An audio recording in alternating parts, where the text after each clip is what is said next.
Здраво на сите. Добре дојдовте на оваа платформа наменета за разговори за театарот во време на пандемија. Мојот денешен соговорник е професор доктор Наум Пановски, театарски режисер, драматург, автор и основач на Poesis Theatre Project. Добре дојдовте, Наум.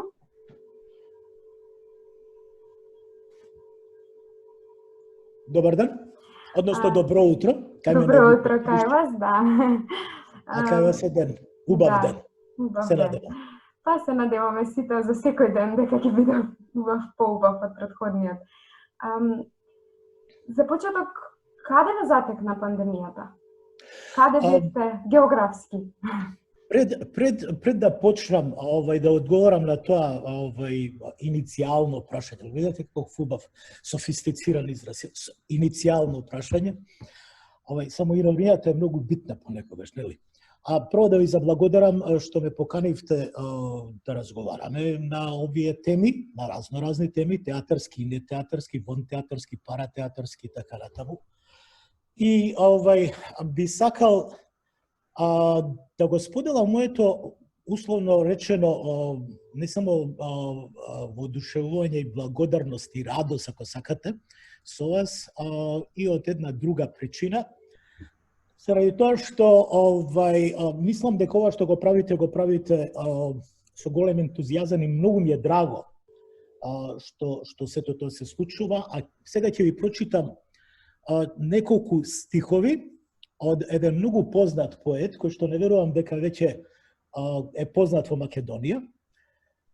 Стиховите одат вака: Где ја стадох, ти ćeš прочи, што не могох, ти ćeš мочи. Куд ја нисам, ти ćeš дочи, што ја почех, ти продужи. Још смо дужни, ти одужи.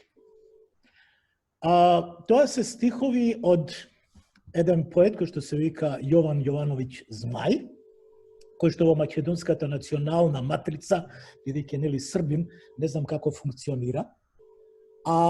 Мене ми е многу драг заради тоа што генерации расневме со него и во овој контекст на оваа песна, мислам дека има не само голема вредност, има смисла, затоа што ние живееме во континуитет, ништо не почнува од нас, него се има еден животен тек. За да можеме да одиме напред, не мораме да се свртиме и наназад помалку, да видиме што се случувало, за да можеме во оваа сегашност да ги одредиме параметрите на нашата иднина, односно на нашето патување натаму. Но ова ќе се навратам јас можеби подоцна во еден друг контекст, но мисламе дека многу битно, особено битно во тоа што вие го работите. Затоа што колку што јас ве пратам, мислам дека е неверојатно важно што вие се бавите во овој многу комплексен момент со проблеми што јас ги нарекувам создавање во кибернетичкиот простор. Како да се интегрира, како да се преплете, расплете, испреплете повеќе уметноста, бидејќи таа е особито на театарската уметност, таа е сложена во овие дадени моменти и во овој процес, во овој век на секојдневни технолошки откритија и технолошки напредок.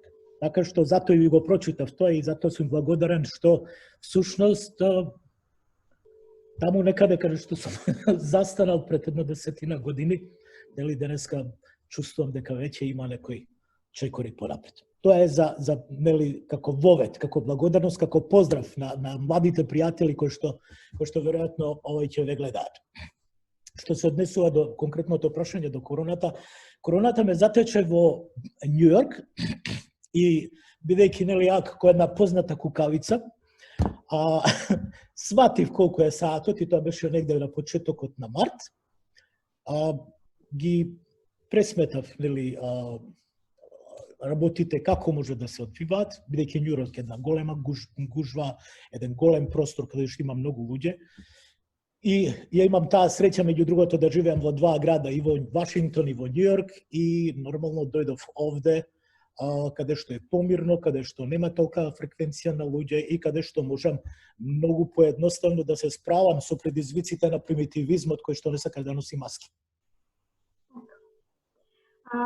Како го доживеавте прекинот на работа на театрите и на факултетите, без разлика што не сте, споменавме пред разговорот дека сте професор во пензија, но вие сте активен професор и покрај тоа. Така што, како го доживеавте тој прекин на театарот и на образованието? Видете, јас лично, да ви кажам искрено, не бев многу изненаден и едноставно, многу лесно се снаоѓам во сите своји комуникации. Затоа што голем дел од она што е сега условно наречено некој нов мал стандард, намерно говорам мал стандард, затоа што има уште поголем простор, го имам применувано многу одамна, уште од 2006, 2007, 2008,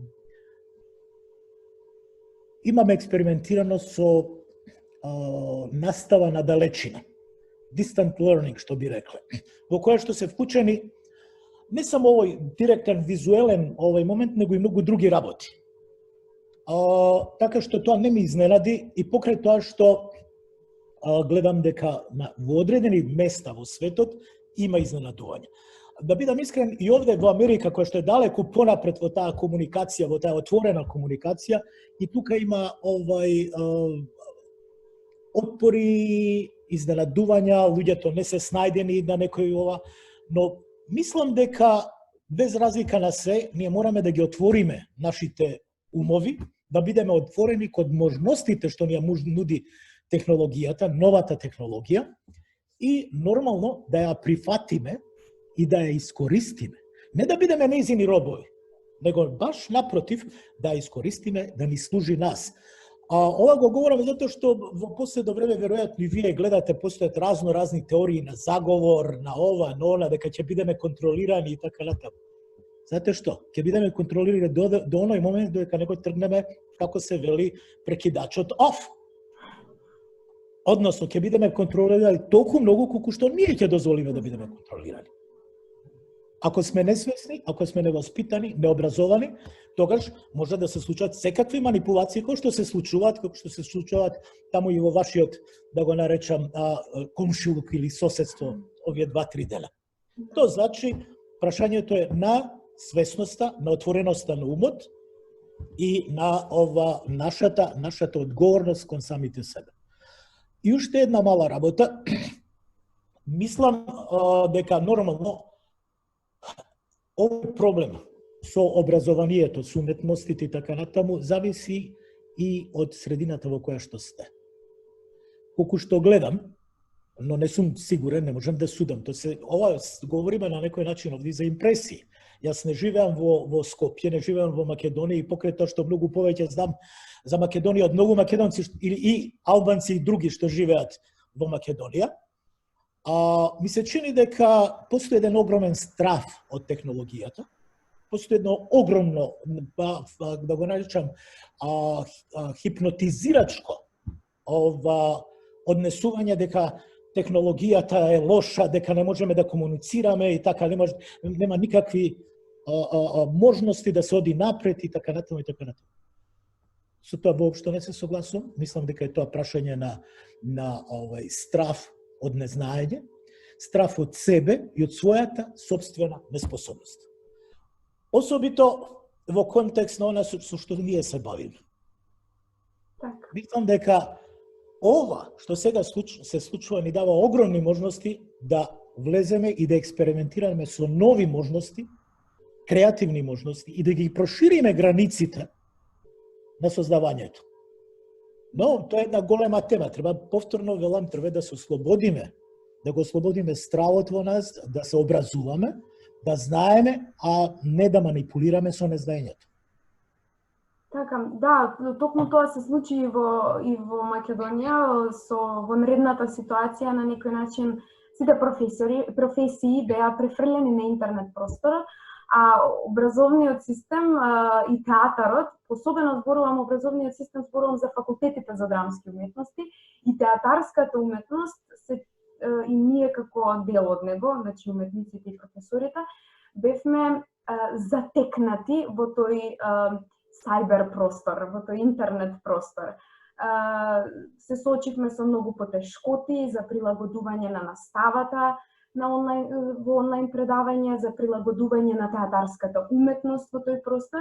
И сега тука јас морам да споменам дека уште од 2010 година, а претпоставувам и предходно, но ета во рамки на Poesis Theatre Project, вие создавате еден нов театар за нашата сайбер ера, така го нарекувате. И сметам дека морам да споделам неколку детали за сите кои што не се запознаени со овој Poesis Theatre Project, кој што е на некој начин во постојана потрага по вие велите на вашиот сајт, во постојана потрага по нови креативни форми во електронската ера. Велите по потрага по нови театарски модули во реалниот, но и во сайбер просторот. И сега од тука ми се јава прашањето зошто театарскиот уметник се наоѓа затекнат во интернет просторот и не знае да ги користи алатките на интернетот во своја корист, во корист на уметноста со која што се занимава. Во манифестот додавате за театарот, додавате реобмислување на театарот за сайбер ерата е потреба која ги отвора вратите кон иднината. Ние сме затекнати во образованието со онлайн наставата, затекнати се театарските уметници во процесот на развивање на својата уметност, креирање. Од тука ми се потребни вашите практични искуства за да не останеме затекнати и следниот семестар и следната театарска сезона. Да започнеме од најпрактичните прашања на оваа тема. Онлайн настава и креирање на интернет платформи театарска уметност подразбира работа од дома. Како приватниот... Не само од дома, не само од дома. Да, во нашиот случај, во еков на пандемијата, на некој начин ние бевме принудени да работиме од дома. Барем минатиот семестар така ни мина. И од тука ми се јава прашањето како изгледа трансформацијата на приватниот простор во работен простор, а потоа можеме да ги опфатиме и другите простори во кои што може да се твори. Вие ги спомнувате улици, училишта и сайбер простор како простор како изведувачки простори. Но ева да почнеме од домот. Јас би почнал од неколку други работи. Се обидувам да ги заборавам, бидејќи нели стар човек па многу лесно заборава. Инаку во стар скопски жаргон тоа се вика кречана ми фатил мозок обича. Вака.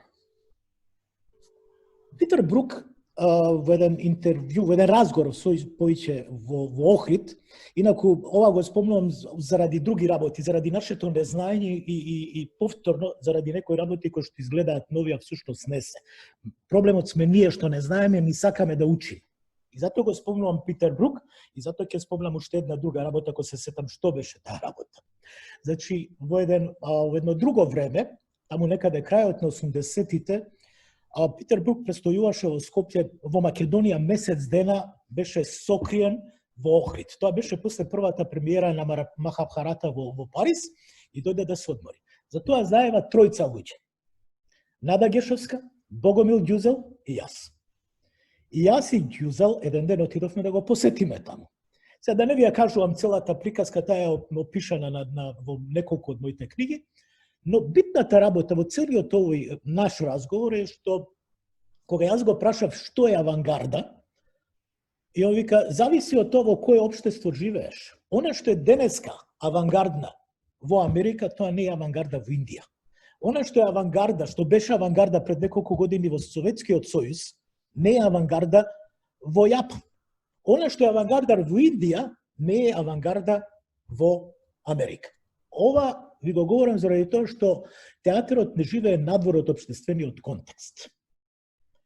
А денеска театарот е ужасно privatiziran, odnosno, a to ќе го објаснам на кој контекст мислам приватизиран, и да не речам примитивизиран, тоа е другата категорија, али он е сведен на некој, да ги наречам, многу мали простори. Сега, да се вратиме на вашето прашање, имав уште нешто да додадам во тоа, но ќе се вратам веројатно на тоа. Да се вратам на вашето прашање за предавањето. Знаете, не се исти нормите, стандардите за ова што го говориме, за едукацијата во Европа, во Америка, во Африка, во Македонија. Особено не во Македонија. Јас морам, забајлево прочитав еден прекрасен напис за некој човек во Нигерија, кој што прави онлайн образование за 380 студенти. А вие имате во Македонија ситуација во која што знаете, многу ми е тешко да говорам заради тоа што сите мислат дека сум престрог, дека сум дрзок, дека не ја сакам Македонија, дека сум песимист и така. Не, јас од страна ја гледам објективно ситуацијата. Затоа што сум финансиски дезинтересиран во тоа. Јас немам никаква финансиска корист да бранам овој или да бранам оној. И кога говорам критички за една ситуација, кога говорам критички за факултетот за драмски уметности, за кој бидејќи го спомнавте, и за неговите, како се вика, недоследности, не сакам да употребам поостар критички, всушност јас сакам да биде тоа врв на образованието на драмски уметници или филмски уметници во Македонија. А он не е врв. Он е сведен последниве 10 години на едно ужасно, да го наречам, не само просечно, подпросечно место во каде што нема уметност. Вие не можете да предавате само техника. Техниката е ништо. Вие морате да знаете, да мислите. Ниеден од вашите колеги, глумци пред себе, ни режисери, не размислува. Во Македонија не се мисли. Не се чита, не знаат да читат што е напишана реченицата, знаете. И тоа се проблеми, тоа се сериозни проблеми. Ние прогласуваме величини, а не знаејќи што всушност се крие суштински во тоа што е речено. Во тој контекст ја гледам и, како се вели, таа ситуација на затвореност на факултетот за драмски уметности кон новите технологии. Но, бидејќи не живеете надвор од општеството, проблемот што го има факултетот за драмски уметности е всушност општествен проблем. Вие не можете да отворите, како се вели, коцкарници, вие не можете да отворите кафани, а во Македонија кафаните се нели најбитната работа, а да го држите универзитетот затворен, да ги држите галериите затворени, да го држите театарот затворен. Сега тука кај театарот имаме еден друг сериозна забелешка, тоа дека театарот македонски живее не во 20-тиот, во 19-тиот век, тоа е другата приказка. Знаете, Слагјана, театарот не е зграда. Театарот е она што се случува меѓу артистите на сцена и меѓу гледачот. А тој може да се случува било каде. Може да се случува на улица, може да се случува во парк, може да се случува во било кој простор кој што ние ќе го означиме како театарски простор. Ако во сето тоа има мисла, ако има содржина, тогаш тој ќе комуницира со нас на било кој начин. Проблемот е во оваа ситуација како да се спојат, да се интегрираат, а тоа е поезистијата, како да се интегрираат идеите, да се испреплетат низ еден диалектички принцип, тоа е поезис, како естетска категорија, и тие спротивности да родат еден нов квалитет. За сето тоа да се случи, мора да има знаење, а во Македонија го нема тоа знаење. Во Македонија има само, да го наречем, еден неверојатен нарцисизам и викање јас, површност и многу шминкерај. Ако знаете што значи шминкерај во еднели како се вика жаргон наш. Многу помодари, каде што нема суштина, Шекспир би рекол too much art, there is no context, или така нешто беше. Односно, многу глума, а малку суштина. Тоа е на Шекспир реченицата во Хамлет. Не знам дали доволно одговорив, затоа што прашањата ви беа доста опширни, но се обидувам да ги, како се вика, да ги кондензирам и да одговориме на некои суштински работи. Суштината на проблемот е образование. Во Македонија нема образование, оно е деволвирано. Од основното образование до највисокото образование. Вие не можете во земја која што има 2 милиона жители да имате 85 универзитета. Тоа е хиперпродукција на незнаење. Јас живеам во Бруклин кој што има 4 милиона и 200 или 500 илјади жители. Таму има 3 универзитета на таа територија. Вие споредете што ни се случува на нас.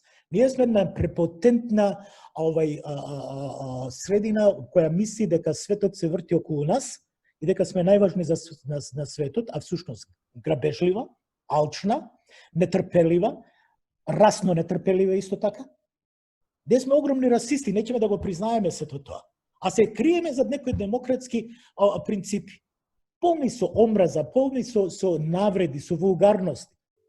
Верувајте, мене ми е како и тоа на естетско ниво исто говорам, у театар. Ако погледате кои се све представи, таму нема суштина. Таму се буквално вулгарниот јазик доминира врз она што е суштина во ова. Нема вулгарниот јазик е всушност една мамка да се привлече гледачот и да се замајува.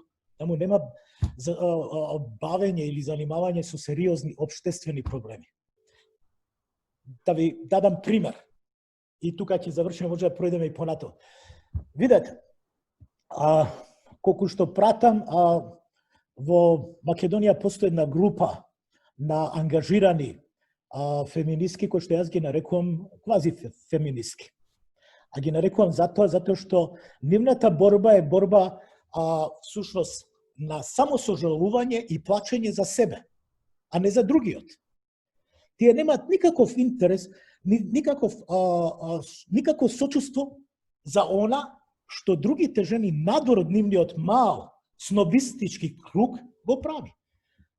Јас не сум видел дека било кој од тие жени кои се нарекуваат феминистки заговараат борба. Тие едноставно се жалат, ова ми се случи, она ми се случи. А имате вие во Штип, меѓу работничките, во текстилните фабрики, огромен број жени кои што се секојдневно напаѓани, што сексуално, што вака дрско и така натаму. Ниеден од тие корифеи или тие корифејки за овие последни години не кажа ниеден збор во одбрана и во заштита на тие жени. Нивната заштита е заштита на себе. Што е многу себично, што е многу малограѓански, да не говорам уште во некои други социјални термини, стравично, ретроградно. А да не говорам во контекст на самиот феминизам, колку е тоа погрешно сваќање на феминизмот. Нормално можеме теоретски за феминизмот уште повеќе да говориме, но оваа практична димензија, каде што вие говорите дека се грижите за женски права, а всушност е тоа само вербална, лицемерна борба, а не на вистинска борба за тие огромен број жени таму се малтретирани низ тие фабрики. Не само Штипи, секаде каде што има. Каде е нивниот глас? Мислам, во тој контекст го говорам сето ова. Така, би навратила малку на, иако сите овие теми се на некој начин поврзани една со друга, сепак би искрено ме интересираат вашите искуства од онлайн наставата. Вие во едно интервју кој што го прочитав наведувате еден конфликт со еден од студентите за таа тематика и ме интересира како изгледа прилагодување на наставна програма на интернет платформи, како се менува врската помеѓу студентот и професорот. Пајте да започнеме од таму. Vidite, Slađana, tugač koga se sluči sve to, ne znam koja godina beše, 2007. 2008. koga ja počeo direktno da se bavam sud. Prviot nastan, prviot moment beše za mene iznenaduvački, zato što pogolemi oddel na studentite bea mnogo otvoreni. I moram da vi kažem, ja sam direktor na jedna mnogo interesna programa koja što se vika programa za izveduvački umetnosti i opštestvo. Postgraduate MFA Program for Performance and Society bi bilo na anglijski. Što znači to je jedan širok problem. I kada što ne se vospituva niti glumci, niti režiseri, tuku kreatori na teatarot, odnosno na izveduvat, kreatori teatarski, kada što pojedinci rabotea i sozdava dela od svojte, ne samo od svojte iskustva, oni bea stolbovite na projektut. I kako režiseri, i kako dramaturci, i kako glumci, i tako natam. Normalno, sve to beše mnogo prošireno. Socijalna ta dimenzija na to beše što mnogo od njih rabotea vo zajednicata, vo komunata, vo opštiните, da ги наречам, работеа во старечки домови, работеа во сиропиталишта, работеа во цркви, работеа со деца. Една представа која што излезе од целиот тој проект, меѓу другите, меѓу многу, беше една представа со жени кои што живеат, злоставувани жени кои што живеат во куќа затворени и сокриени заради тоа што се малтретирани од нивните мажи. Тоа е судски пола. И нормално, собирајќи ги нивните искуства и со учество на едно од нив додуше во проектот, имавме представа која што е релевантна за ситуацијата во која што е. Тоа ви го говорам за да ви дадам една поширока слика која беше училиштето што го водев и што имаше навистина резонанца во државата, да речеме. Еден од ретките такви програми во Америка. Сега, кога јас се ова го предложив за начин на предавање, имав на жалост еден мал отпор и тоа од најстариот човек. Имав студент кој што во тоа време беше 50 години стар или млад, седно и ама вели јас не можам. Добро, се приказната бидејќи ја имате, да не ја повторувам сега тука дека ја има во новини, може да прочитаат, има во Пулс, но седно сето тоа како се вели, се разреши целиот тој проблем низ многу едноставни разговори, без многу филозофирање. Хајде да пробаме. Нема проблем, не мораш ти. Знаете, кога на некому му се дава наредба, тоа не функционира. Но ако вие го ставите во ситуација, ги дадете, да му дадете избор, да му дадете слобода да бира, тогаш ситуацијата е поинаква. Сега, во целиот тој контекст, ја тој ден дури се сеќам на тој прв момент, јас бев во својата канцеларија, тие бев во студиото на едно 50 метар од канцеларијата. Изолирани. Заради тоа што беше експеримент, условно речено. И јас имавме технички проблем, ви изгубив. Дали се слушаме?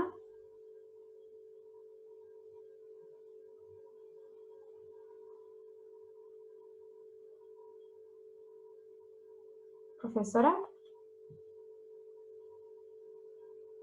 Ви изгубив.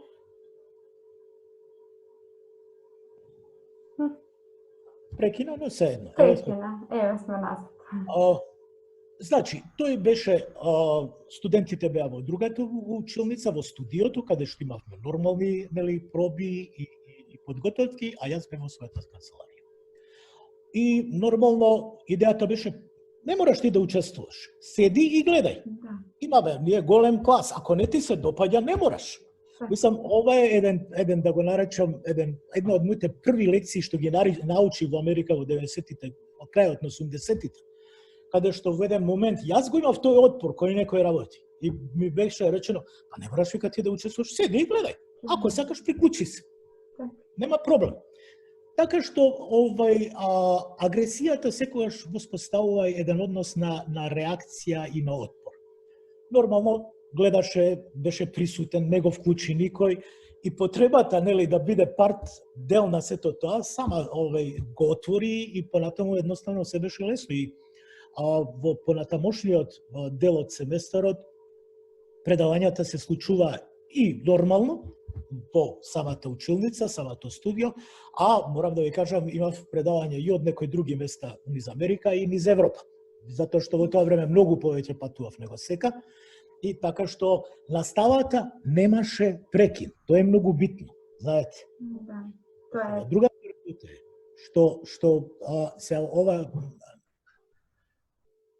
не сакам никому да делам совети, нити некому да му кажам што да прави и како да прави. Тоа сум го практикувал и своите ученици и со своите студенти. Првата една од речениците со студентите, јас немам на што да ве научам. Јас никого ни на што немам што да научам. Единствено што можам да направам е да ви отворам можност и да ви дадам простор вие да учите и да растете. Тоа се обидувам и сега да го правам.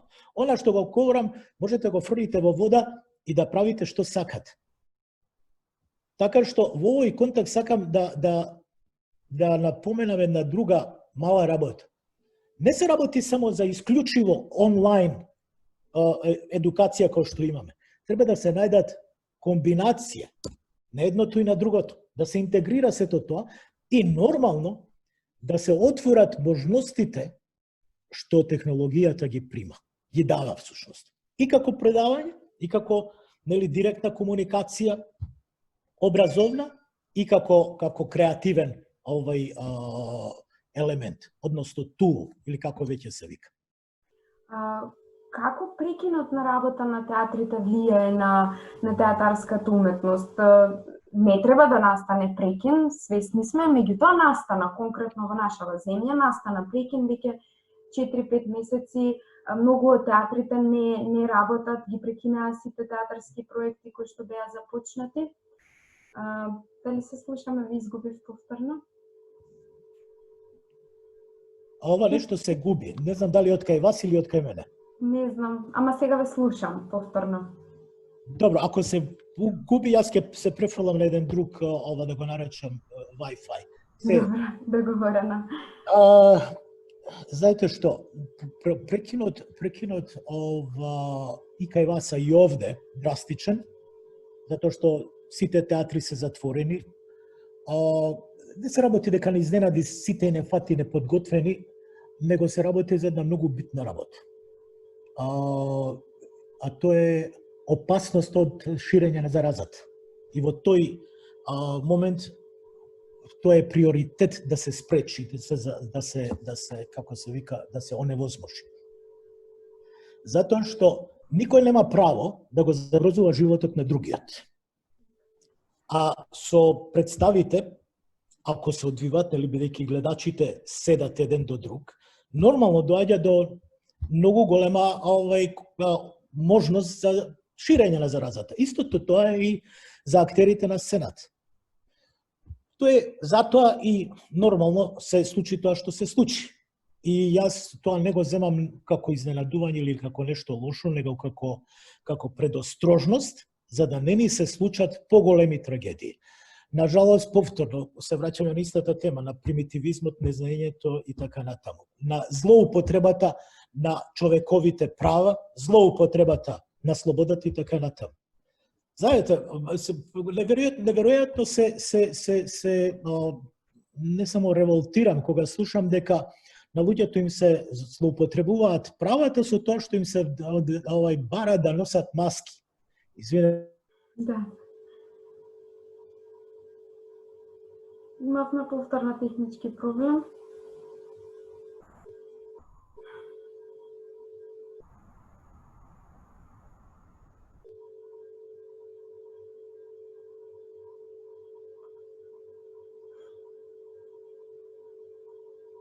Дали се слушаме?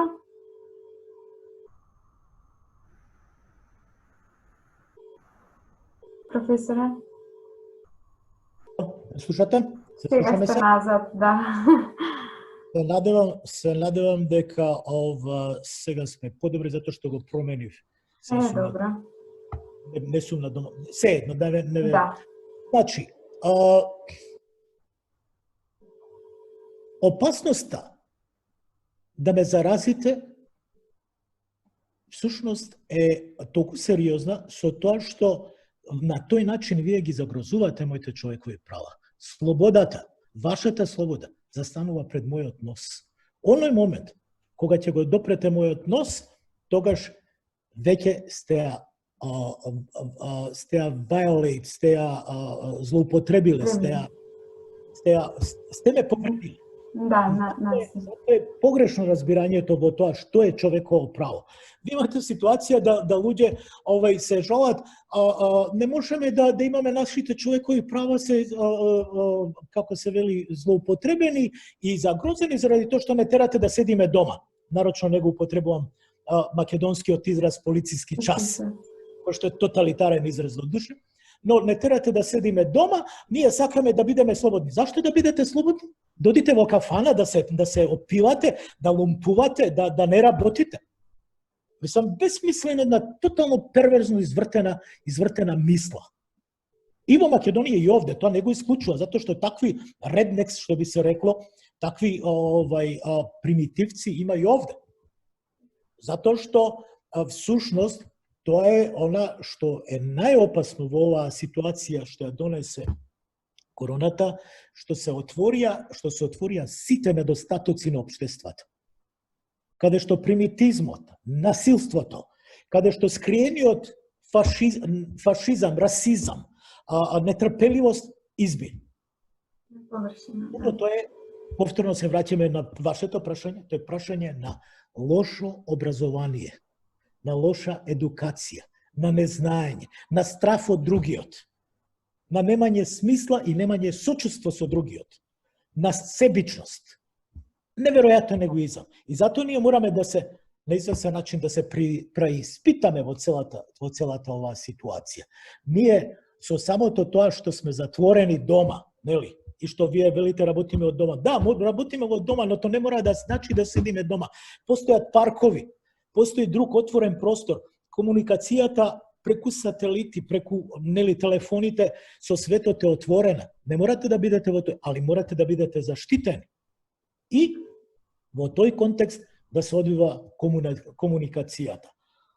А Рома, од другата страна, вие ги имате тие, да ги наречам,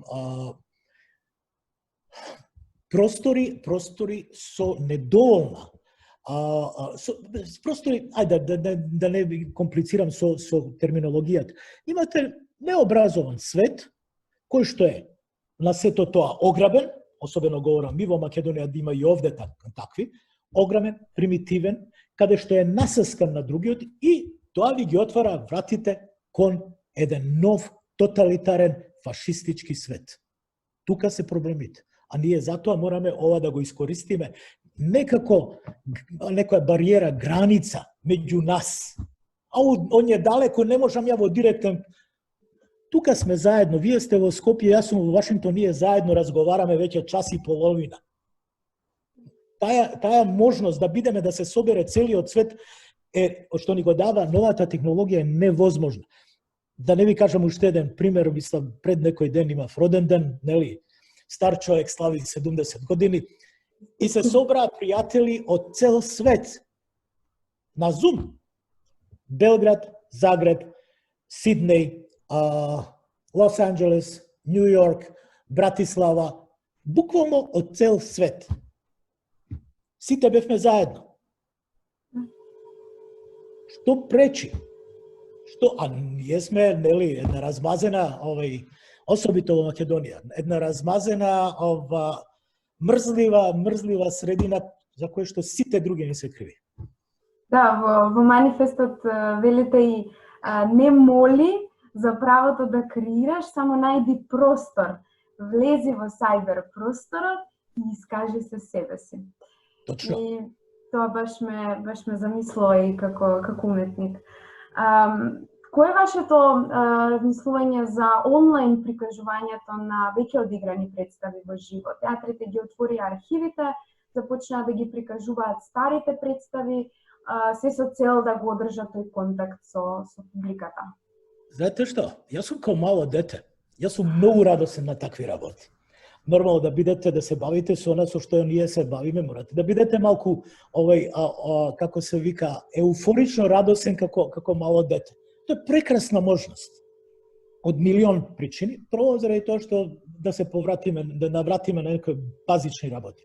Театарот е и едукативен, и забавен, и историски факти ни нуди, и мисловен и така натаму, не предизвикува да мислиме и не тера, нели, да размислуваме за себе, да го менуваме и општеството околу нас и така натаму. За жал што Македонија Брехт во овој контекст на менување на себе и на општеството не постои. Мислам, за жал. Ние сме далеку, не сакам повторно да навлегувам во тие идеолошки проблеми кои што ја уништија мислата критичка во Македонија. Тоа е другата приказна. Но во овој контекст на гледање на стари представи, тоа е прекрасна можност да се инспирираме од она што било направено во минатото. Какви представи било правено, како се комуницирало, што се разговарало, зашто се мислело.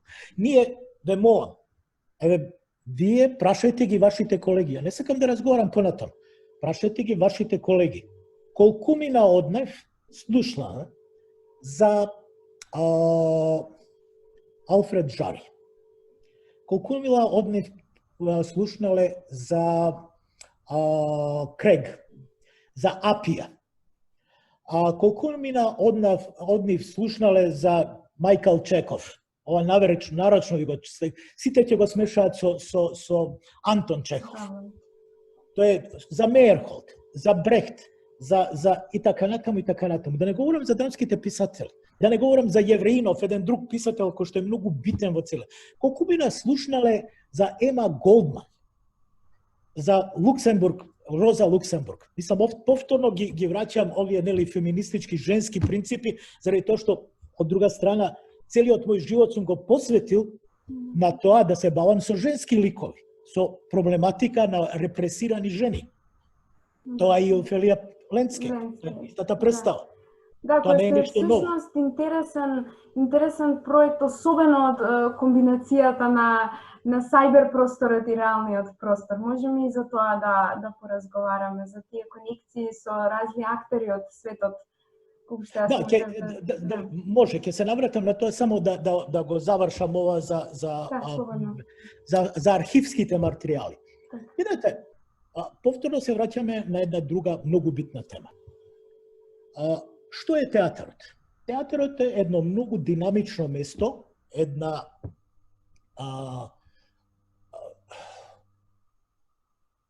еден креативен збир на многу уметности, кој што своите корени ги има во ритуалот.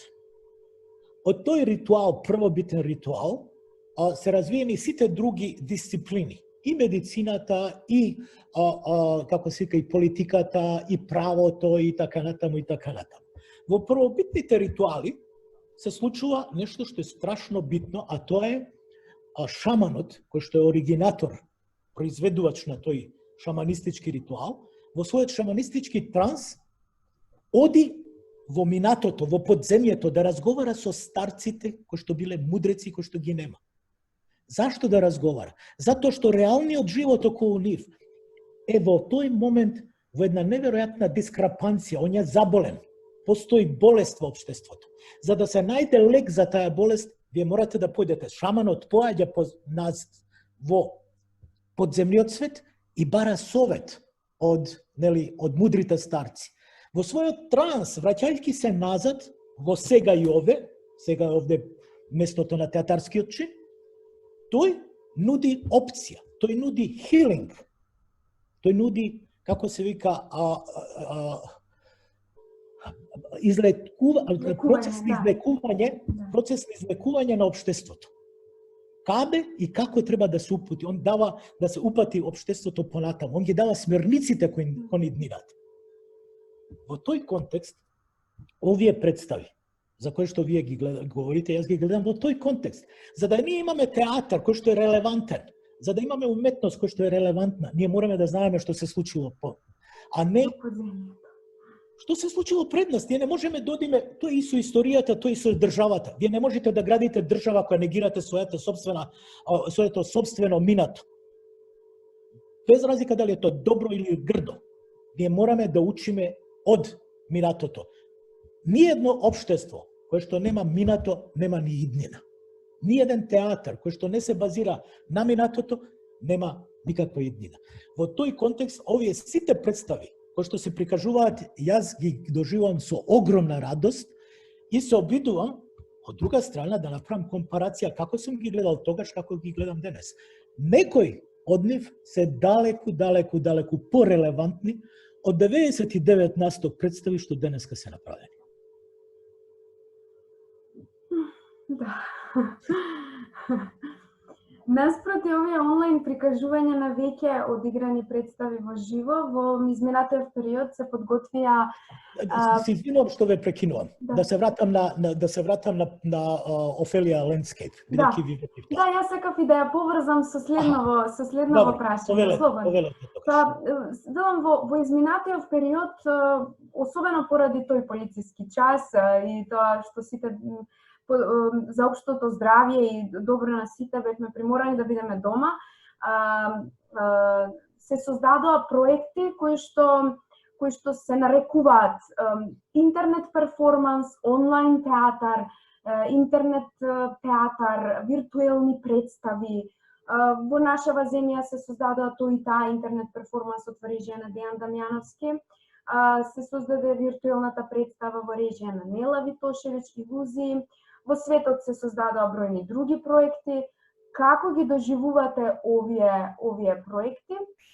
Особено од аспект на тоа дека сте режисер кој што не е почетник во овој тип на проекти. Значи не е најден затекнат во ова што денес ни се случува. Го споменавме Офелија Landscape, каде што вие имате актери на сцена, додека создаваат сега и овде во моментот, но имате приклучување на актери од други земји во тој момент.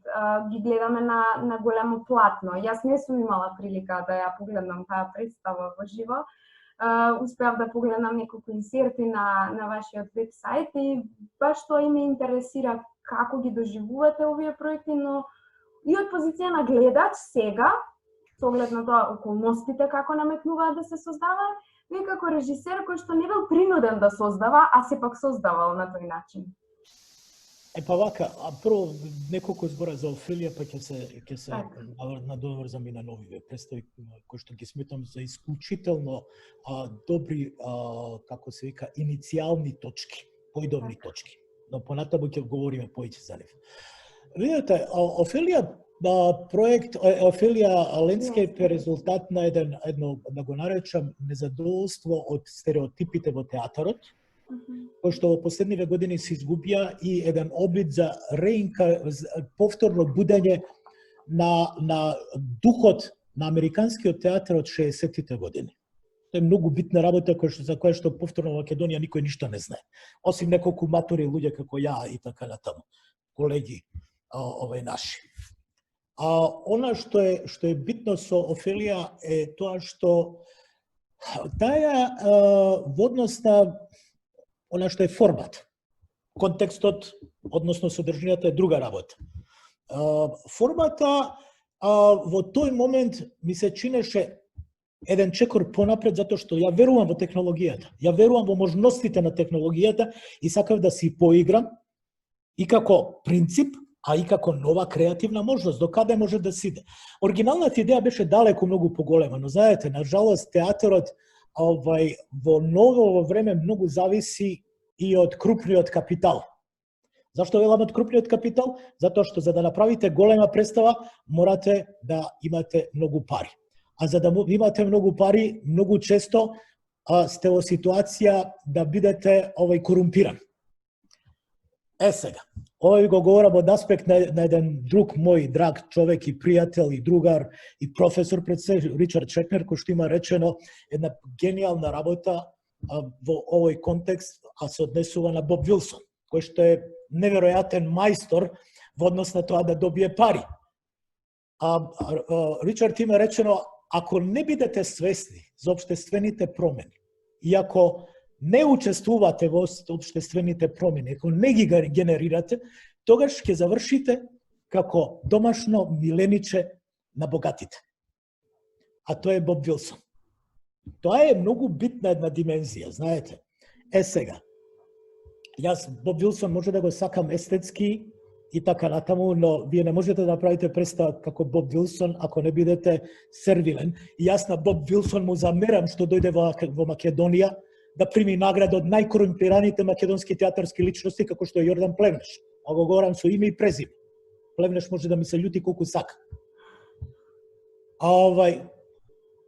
Знаете, јас сум со вас денеска многу добар и како се вели, се трудам да бидам умерен, но јас не штедам никого. Во контекст на Боб Вилсон би сакала и јас да искористам оваа прилика да споделам една случка со режисерот.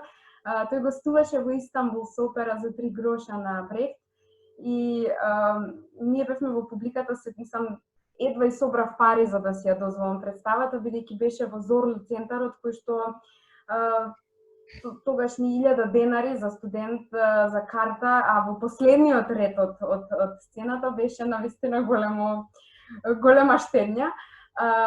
И седев во последниот ред, претходно пред представата имавме дискусија со режисерот, можевме да му поставуваме разни прашања. Тој дојде во еден костим со бела кошула, буквално како бизнисмен, јас никогаш го немав претходно видено во живо и не добив впечаток на театарски уметник, туку баш како бизнисмен. И кога седна сите поставуваа разни прашања, јас цело време се воздржував да го поставам моето прашање и кога заврши дискусијата официјална, собрав храброст и му придов. И во тој момент го прашав што сметате вие како Боб Вилсон, како режисерот на кој што ние сите му се го слитуваме, за тоа дека опера за 3 гроша во Истанбул се продава за 300 евра. И тој се збуни и не знаеше како да ми одговори, рече па јас не знам дека е толку скапа картата. И јас реков, а зошто не знаете колку е картата? А го прашали колку е хонорарот него за три? Не навлегував понатака, само знам дека многу колеги мои не можеа да си дозволат да го гледаат таа представа, а многу од протоколот остана со празни седишта. И тоа беше она кое што мене ми ја направи таа дистанца, така што целосно го разбирам ова што го зборувате. И се согласувам да некаде. Драга моја, знаете што? Парите не мирисаат. А такви подлеци на кои што парите не мирисаат во Македонија, особено има многу. И во театарот, и околу театарот. Инаку, што се однесува до естетската димензија на опера за 3 гроша, ја мислам дека тоа е најдобра опера за 3 гроша што јас сум ја видел. Јас имав прилика да ја гледам додека бев професор кај Ла Мама во Италија во нејзиниот летен, како се вика, Ла Мама проект, и со студентите ги однесовме да ги гледаат. Беше неверојатно доживување, покрај тоа што повторно некои студенти имаа отпор према еден тако театар, но ја мислам, односно особито оние кои што се воспитани на традиционален Станиславски. Повторно правам разлика меѓу традиционален Станиславски и поетскиот театар за кој што вие го заговарате за Мајкл Чеков. Тоа се две различни работи. Понатаму. Значи, во тој контекст поезија, односно Офелија Landscape беше исчекор и предизвик на самиот себе да се направи нешто поинакво и имаше поголеми амбиции, требаше да се одвива во 4 града истовремено и во просторите таму, и на така што да има, како се вика, комуникација меѓу глумците кои што играат на сцена во Сиднеј, глумците кои што играат на сцена во Лос Анџелес, во Париз, во Њу Јорк и така натаму, и тие 5 континента всушност да се спојат во кибернетичкиот простор.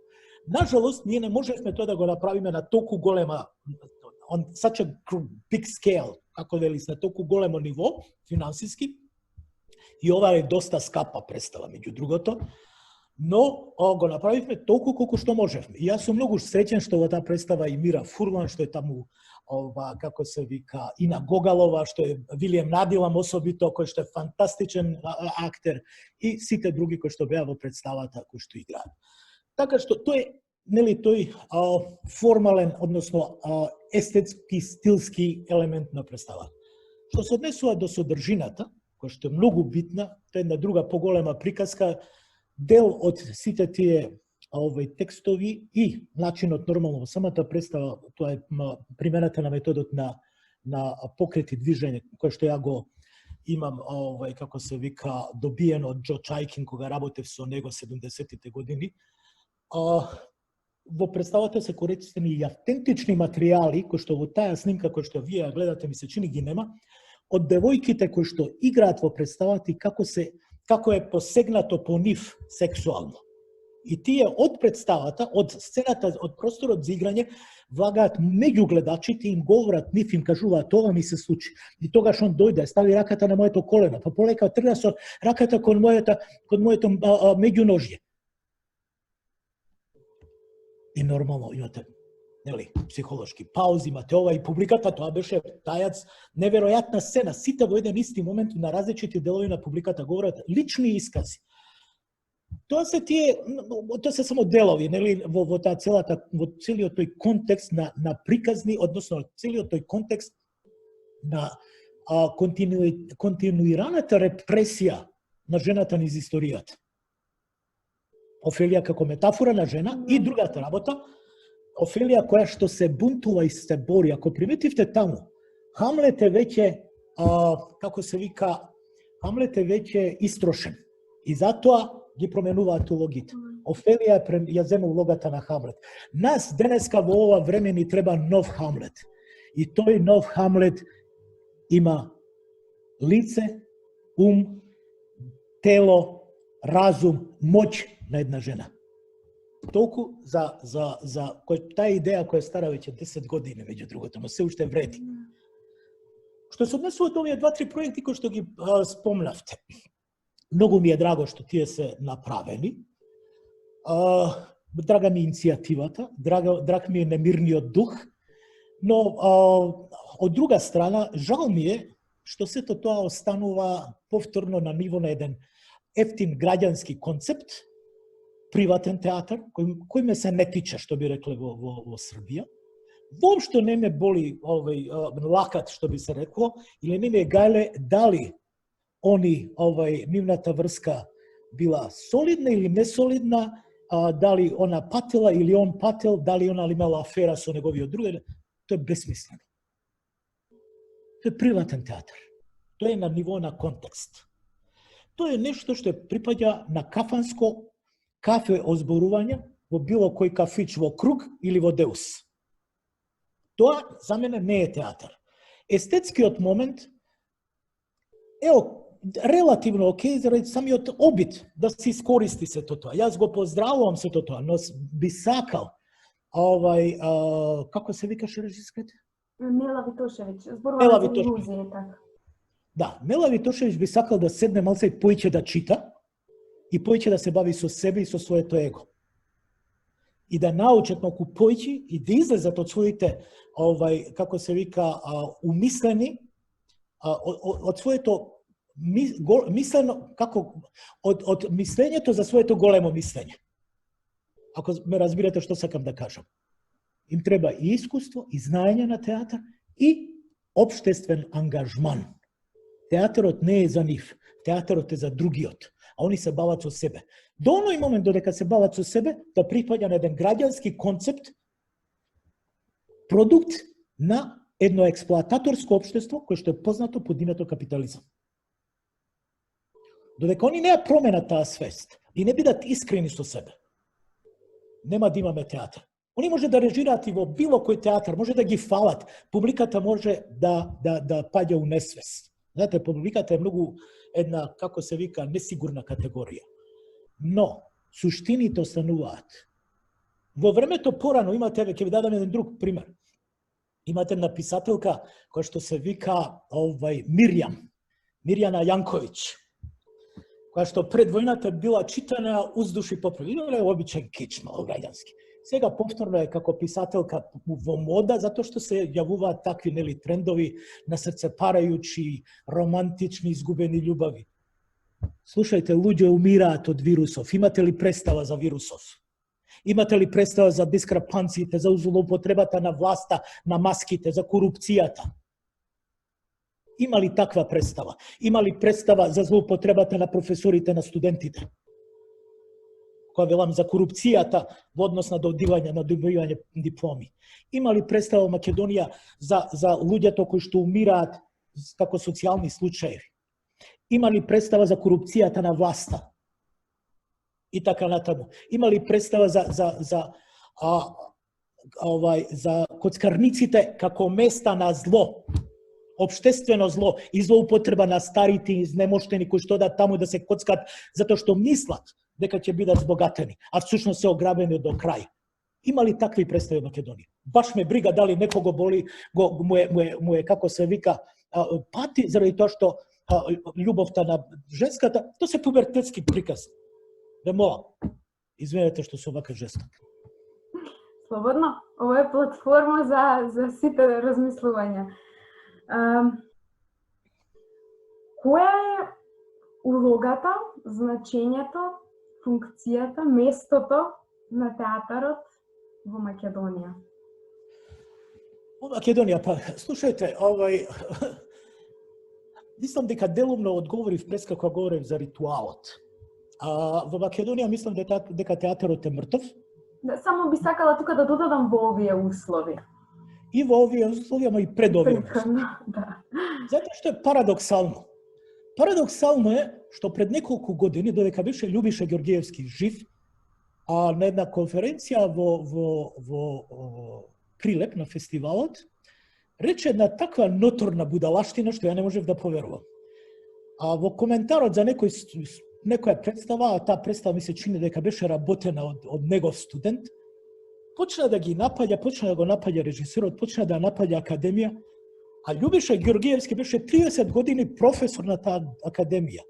Ако он произвел лош кадар, односно ако тие студенти, тие луѓе во Прилеп биле лоши како режисери, како глумци, тоа е негов кадар.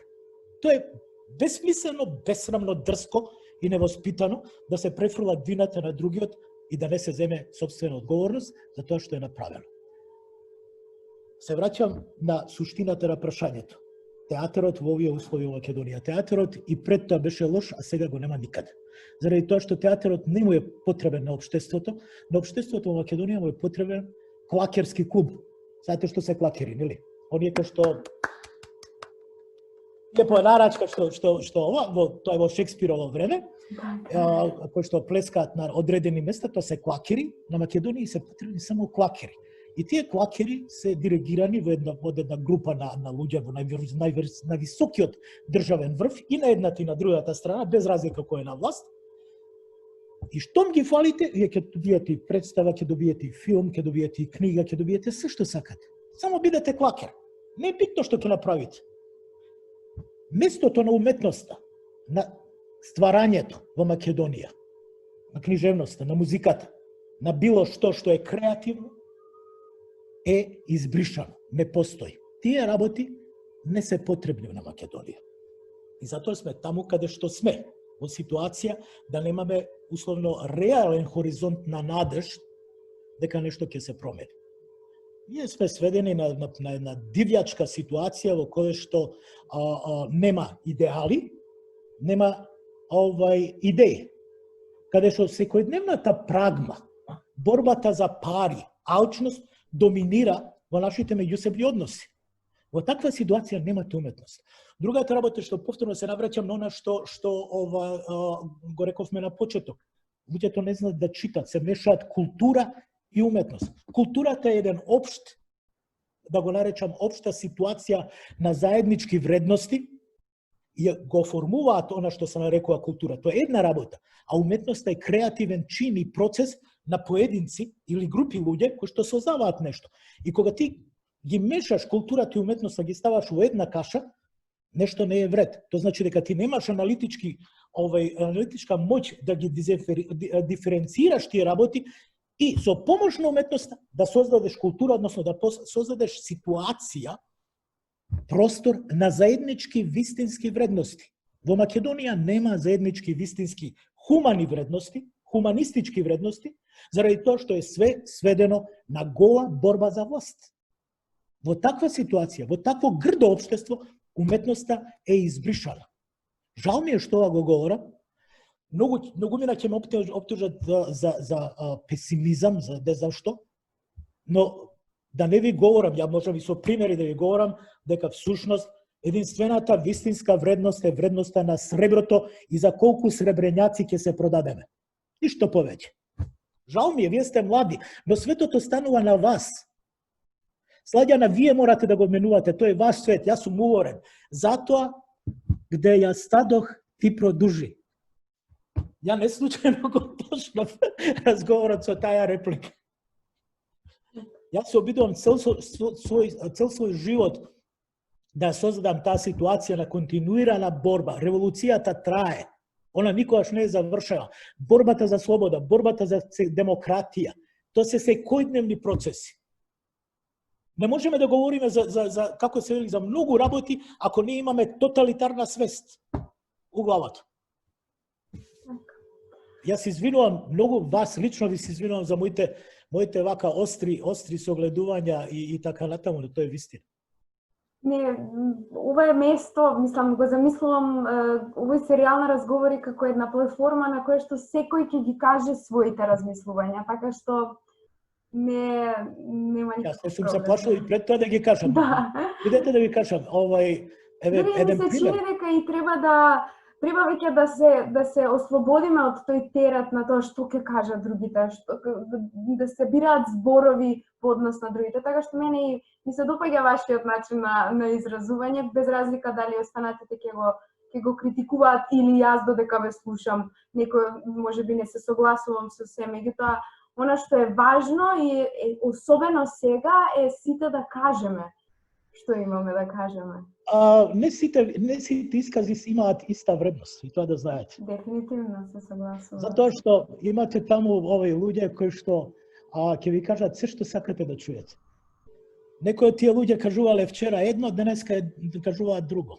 Имате луѓе кои што до вчера го славеа Груевски, додека Груевски им даваше пари, денеска го пукаат. Имате луѓе таму кои што како се вика, не само дека биле обични конвертити, лицемери, него и повеќе од тоа, не сакам да говорам. Еден ден и сето тоа ќе го кажам во своите книги понатаму. Но приказната е, знаете, човекот е таков каков што е, и добар и лош. Тоа е нашата хумана димензија. И треба како таков да се прими, но не треба на се да се верува кога некој јавно кажува. За да ви имате кредибилитет за нешто, вие морате да одите да проследите целата линија што сте го правили во животот. Ако немате уште едно прашање, на крај ќе ви кажам на кај би ја завршил целава приказка со една друга приказка. Ако немате уште некое прашање. Имам прашања, меѓутоа тоа може да, значи следните прашања ми беа поврзани за тоа во која насока треба да се развива театарската уметност сега во овие услови, при тоа почитувајќи ги сите препораки за однесување. Дали тоа подразбира излегување од театарските згради, дали тоа подразбира носење на маски. И без да постојат овие, да ги наречам, мерки на предпазливост, театарот мора да излезе од школката на четвртиот зид и од затвореноста на конзервативната мисла. Он мора да се развива и да се отвори надвор кон обичните луѓе, кон луѓето. Оние станаат, да не говорам, мислам, тоа е едната работа. Втората работа, и да не беше ова, театарот мора да се отвори кон можностите на новите технологии. А тоа е оваа нова технологија. Како тие да се интегрираат? Театарот, у суштина, не може да екзистира без актер и без овој гледач. Тоа е основата. Не морате вие да имате ни текст, ни ништо, но мора да имате гледач и актер.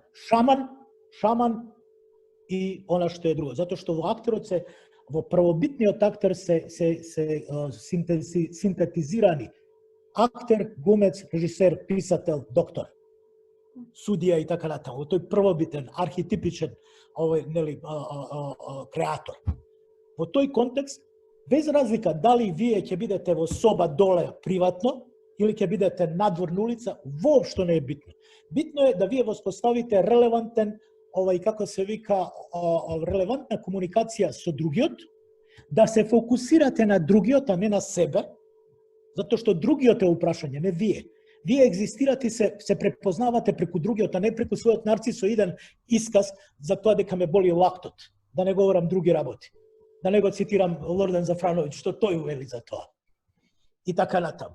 Знаете, во тој контекст, мислам дека можностите се огромни.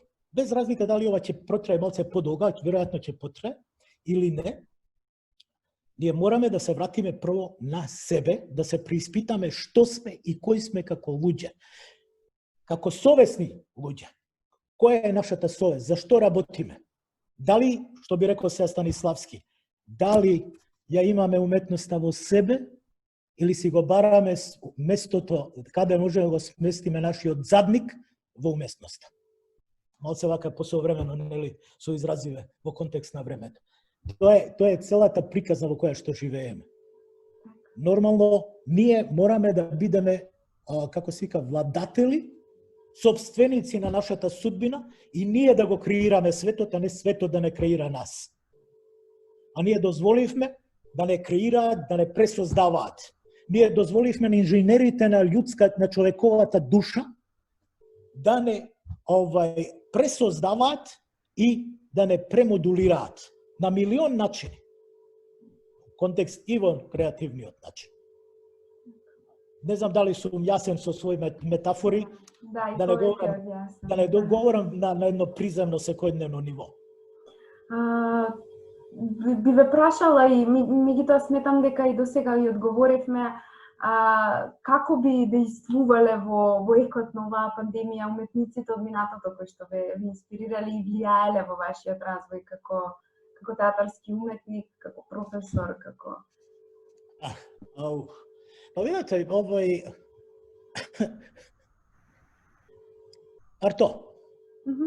Арто најубавата теорија за театарот ја создал од својата болест. Да. Што понатаму? Мислам, тоа ви е едноставниот одговор, да не ги давам гледачите со теории со натаму. Шекспир исто така создава во време на куга или чума. Така што ни една болест, ни една надворешна, како се вика, влијание не може да не затвори и да не елиминира до крај. Она може да не сопре за еден известен момент, да не успори, но нити може, нити смее. Цивилизацијата ваква или онаква ќе оди горе, долу, ќе се движи. А наше во тој процес на опасности од сите страни да се сочуваме, да имаме здрав разум, мисла прецизна и да се спротивставиме на злото по било која цена.